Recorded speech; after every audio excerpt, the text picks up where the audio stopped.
Assalamualaikum warahmatullahi wabarakatuh. Halo anak-anak, apa kabar semuanya? Semoga kita semua dalam keadaan sehat ya, dan juga selalu dalam lindungan Allah Subhanahu wa Ta'ala. Tetap semangat ya, meskipun dalam masa pandemi seperti ini.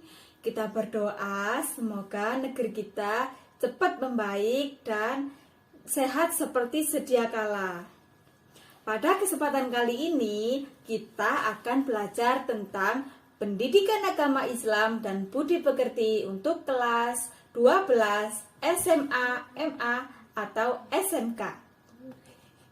Pada kesempatan kali ini, Ibu akan menjelaskan materi tentang beriman kepada qada dan qadar.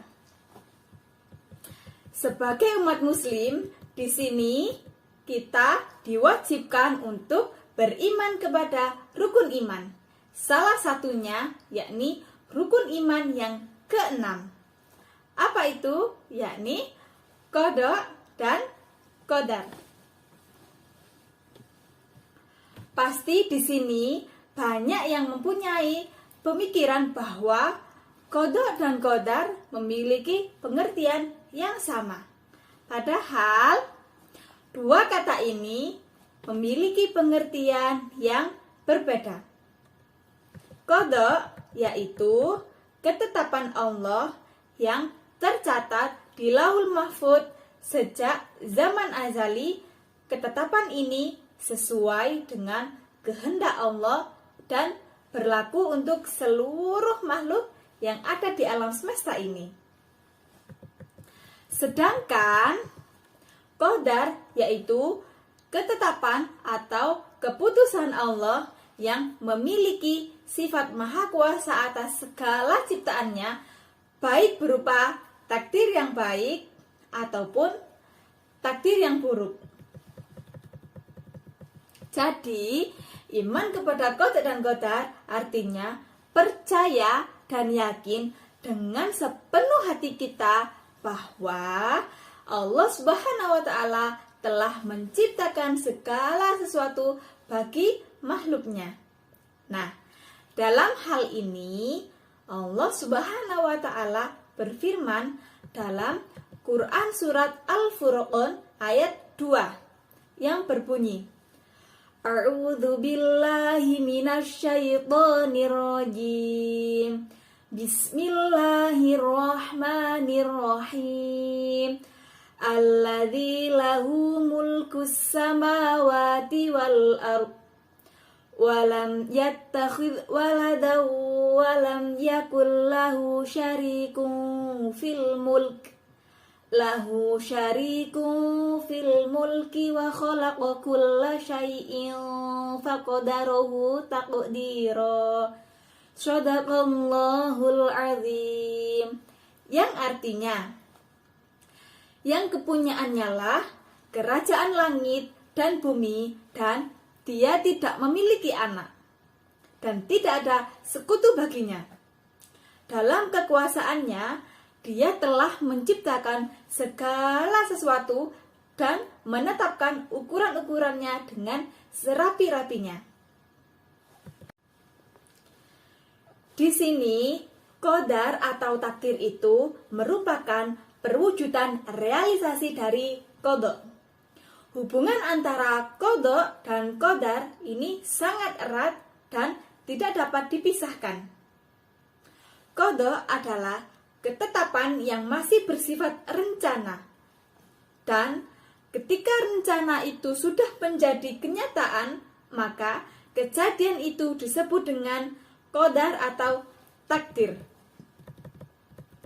Qada adalah ketetapan Allah yang tercatat sejak di Lauhul Mahfuz atau sejak zaman azali. Berbicara tentang takdir, perlu kalian ketahui bahwa takdir di sini dibagi menjadi dua macam. Apa saja sih dua macam itu? Yang pertama, takdir mubram. Yang kedua, takdir mu'allaq. Nah, takdir mubram yaitu takdir atau ketetapan Allah yang tidak dapat diubah, bahkan tidak dapat diubah oleh siapapun. Seperti contohnya, kematian. Tidak ada satu orang pun di dunia ini yang tahu kapan kematian akan datang dan kapan ajal itu akan menjemput kita. Dan yang mengetahui kematian hanyalah Allah Subhanahu wa Ta'ala. Ketika kematian seseorang sudah tiba, tidak ada satu orang pun yang bisa menolongnya. Jadi, kematian ini sudah tercatat di Lauhul Mahfuz. Karena takdir mubram ini tidak dapat diubah. Contoh yang kedua, takdir mubram. Di alam semesta ini banyak sekali benda bergerak menurut sunnatullah. Artinya, segala sesuatu berjalan menurut hukum-hukum, kekuatan, ukuran, sebab dan akibat yang telah digariskan oleh Allah Subhanahu wa Ta'ala. Seperti halnya kekuatan tenaga manusia berbeda dibandingkan dengan gajah. Matahari, bulan, bintang, dan planet-planet yang selalu bergerak sesuai dengan garisnya dan waktu yang tak pernah terhenti. Nah, perlu kita ketahui, kekuatan manusia itu lebih kuat dari gajah.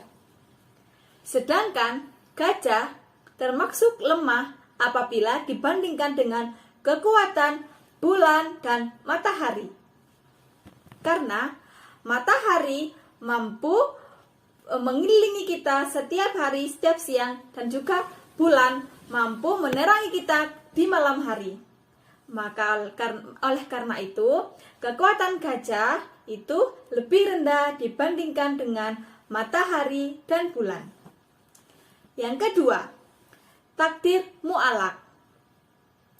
Takdir mu'alaq yakni takdir yang dapat diubah melalui usaha manusia, yang mana setiap hamba diberi peluang dan kesempatan oleh Allah untuk berusaha mengubah keadaan dirinya menjadi lebih baik. Seperti contohnya, seorang murid yang ingin menjadi dokter.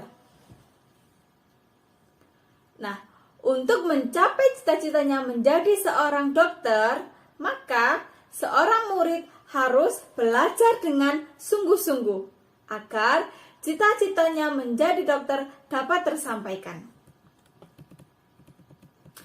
Beriman kepada takdir itu selalu terkait dengan 4 hal.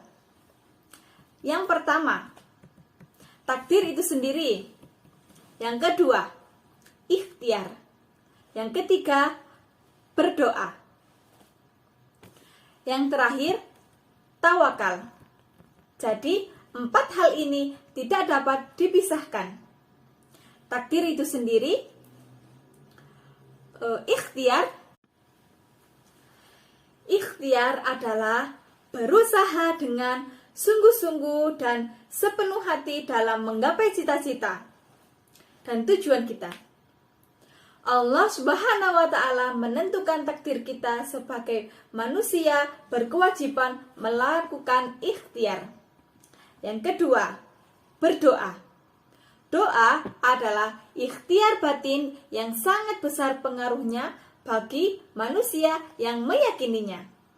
Hal ini dikarenakan doa adalah bagian dari motivasi intrinsik.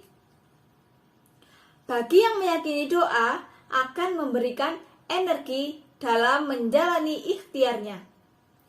Karena Allah Subhanahu wa Ta'ala telah berjanji, barang siapa yang bersungguh-sungguh dalam berdoa, maka Allah akan memberikan apa yang ia minta.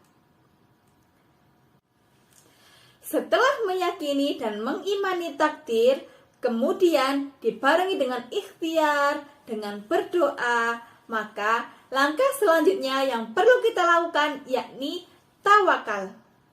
Tawakal adalah menyerahkan segala urusan dan hasil ikhtiar kepada Allah Subhanahu wa Ta'ala. Dengan selalu mengimani qada dan qadar, maka kita akan selalu dijauhkan dari sifat sombong, putus asa, dan akan selalu bersyukur dan bersabar. Kita akan selalu bersyukur terhadap pemberian Allah karena sebelum itu kita sudah melakukan ikhtiar, yakni berusaha. Maka apabila Allah memberikan kita sesuatu, maka kita akan bersyukur. Selanjutnya, kita akan memiliki sikap optimis. Kita percaya bahwa ketika kita giat belajar, ketika kita mau berusaha, disertai dengan doa, dan juga kita akan selalu diberikan ketenangan jiwa, yang mana orang yang beriman kepada qada dan qadar senantiasa tenang hidupnya, sebab ia selalu senang atas apa yang telah ditentukan kepada Allah, dan jika dia beruntung dan berhasil, maka ia akan lebih bersyukur lagi. Nah, baik anak-anak, mungkin cukup sekian penjelasan mengenai materi tentang beriman kepada qada dan qadar. Semoga apa yang sudah saya sampaikan dapat bermanfaat bagi kita semua. Tetap semangat ya. Sampai bertemu kembali. Wassalamualaikum warahmatullahi wabarakatuh.